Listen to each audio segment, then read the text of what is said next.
안녕하세요. 오늘은 꽃대 번식이 가능한 다육이 몇 가지를 소개해 드릴까 합니다. 꽃대는 보통 번식이 안 된다라고 생각을 하시는 분들이 있는데, 가끔 꽃대가 번식이 몇 종류는 꽃대 번식이 가능하다라는 말씀을 드리고 싶고요. 대부분의 꽃대는 대부분 새로운 자구가 나오기보다는 꽃대를 번식을 해도 꽃대가 나온다 라는 생각을 하시고 꽃대 번식을 하시기 바랍니다. 그 첫 번째 다육이는 라울입니다. 라울 같은 경우는 꽃대 번식이 가능한 그런 품종이고요. 지금 영상에 보이는 라울 같은 경우가 꽃대 번식으로 성공한 품종이라고 생각을 하시면 되고요. 잘 보시면 아시겠지만 이 안쪽에 보시면 이 줄기가 없죠. 이 줄기 부분에서 꽃대가 나왔습니다. 본 꽃대가 세 가닥이 나왔는데, 지금 이쪽 얼굴이 꽃대였고 이쪽 얼굴이 꽃대였습니다. 그리고 중간 부분은 꽃대가 죽으면서 소실된 부분이고요. 이 두 줄기가 살아 있으면서 지금 이쪽 줄기가 새로 나왔고, 지금 안쪽으로 이렇게 새로운 자구가 나오고 있는 모습을 확인할 수 있습니다. 그리고 이 안쪽으로 꽃대가 나오고 있죠. 혹시 이 생장점으로 꽃대가 다시 나올 가능성이 있어서 좀 보고 있는 상태였는데, 다행히도 생장점에서 꽃대가 나오는 게 아니고 그 옆으로 해서 꽃대가 나오고 있다라는 말씀을 드리고 싶습니다. 이 라울 같은 경우도 꽃대 번식이 가능한 그런 품종인데, 이 꽃대가 길게 올라오는 꽃대를 잘라서 번식을 하는 게 아니라, 이 생장점에서 꽃대가 나왔을 때 그 꽃대를 잘라주고 난 후에 이 번식이 성공한 그런 케이스라고 생각을 하시면 됩니다. 보통 꽃대 번식을 하는 분들 같은 경우는 이런 꽃대를 잘라서 꽃대의 뿌리를 내려 가지고 번식을 하는 거라고 생각을 하지만, 가끔은 이 생장점 가장 끝부분에 있는 잎 안쪽에서 꽃대가 나오면서 이렇게 이 새순이 돋는 경우가 있는 품종들이 있는데요. 이런 부분이 꽃대 번식일까 라고 생각하시는 분들도 있지만, 생장점에서 꽃대가 나왔다라는 거는 그 줄기가 다시 꽃대가 나올 가능성이 높다라는 겁니다. 그래도 그나마 이 라울 같은 경우는 이 꽃대가 나와서 꽃대가 피기 전에 잘라주면 이렇게 군생으로 풍성하게 키울 수 있다라는 말씀을 드리고 싶고요.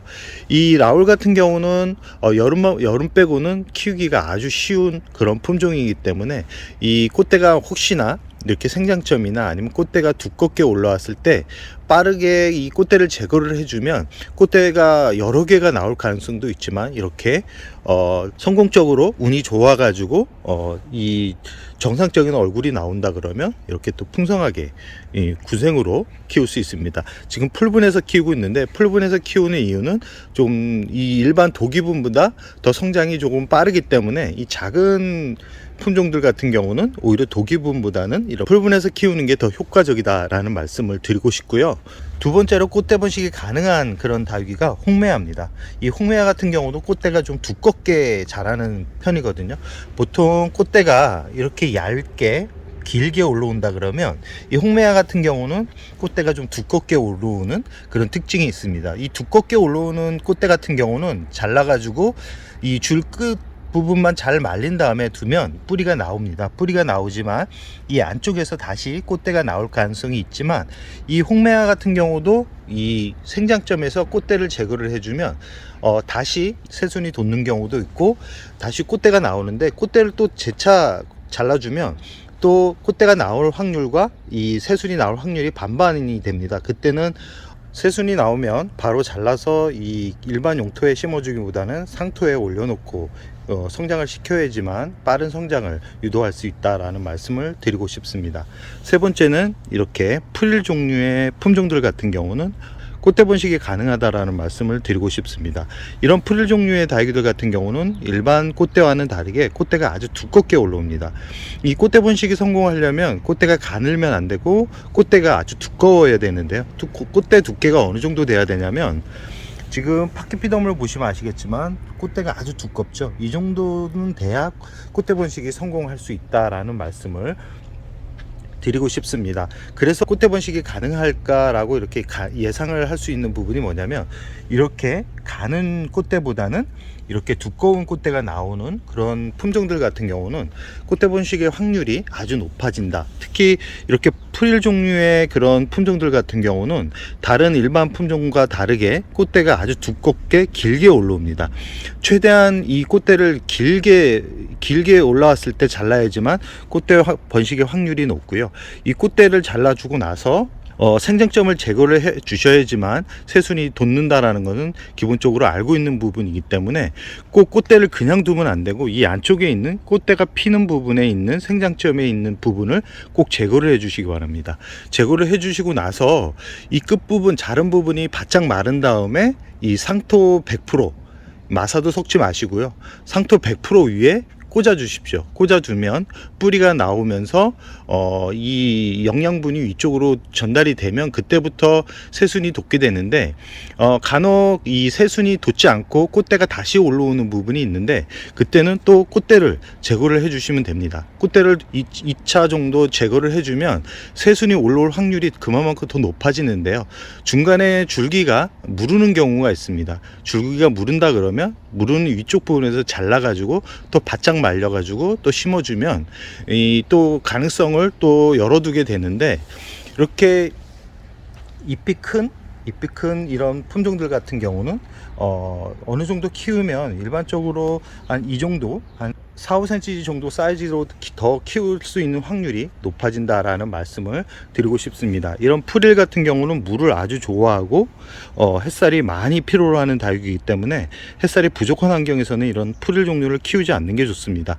햇살이 풍부하고 물을 자주 주면서 키워야지만 잎이 풍성하게 자란다라는 거. 그리고 키우다 보면 이렇게 반점이 생기는 부분이 있는데 이 반점이 생기는 거는 좋은 현상은 아닙니다. 이런 반점이 생기는 현상이 발생하는 그런 잎들은 거의 소실된다라고 생각을 하시고요. 바로바로 제거를 해주는 게 좋습니다. 저 같은 경우도 영상을 찍고 제거를 할 예정이고요.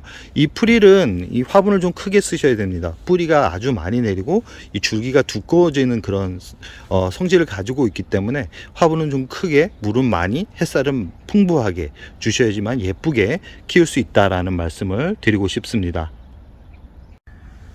마지막으로 꽃대 번식이 가능한 품종은 파키피덤입니다. 파키피덤은 아까 줄기 부분을 보여드렸죠.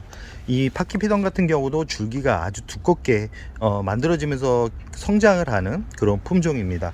대부분 다육이가 꽃대가 얇습니다. 얇고 길게 올라오는데 이 파키피덤이나 프릴 종류의 꽃대 같은 경우는 아주 두껍게 올라오기 때문에 최대한 길게 꽃대를 자른 다음에 말리면 어느 정도 꽃대가 말라가면서 줄어들거든요. 그 상태로 해서 상토에 100% 상토에 심어주면 이 성공 확률이 높고요. 이 파키 같은 경우는 다른 잎보다 이 잎이 아주 넓습니다. 넓기 때문에 지금 안쪽에 있는 생장점 이 아랫부분에서 이 커팅을 해 주시고 나서 두 개의 잎은 그대로 두셔야 됩니다. 그래야지만 성공적인 꽃대 번식을 할 수 있다라는 말씀을 드리고 싶고요. 이 파키 같은 경우는 꽃을 일부러 피워 가지고 수정을 해서 발화를 통해서 번식하는 분들도 있는데 시간이 아주 오래 걸립니다. 시간이 아주 오래 걸리고 중간중간 변이도 일어나고 실패할 확률이 아주 높은 그런 다육이기 때문에 이 파키피덤 같은 경우는 그냥 저렴하게 작은 거 구입해 가지고 키운다 그러면 더 빠르게 더 성공적으로 더 예쁘게 키울 수 있다라는 말씀을 드리면서 오늘의 영상을 여기서 마무리할까 합니다.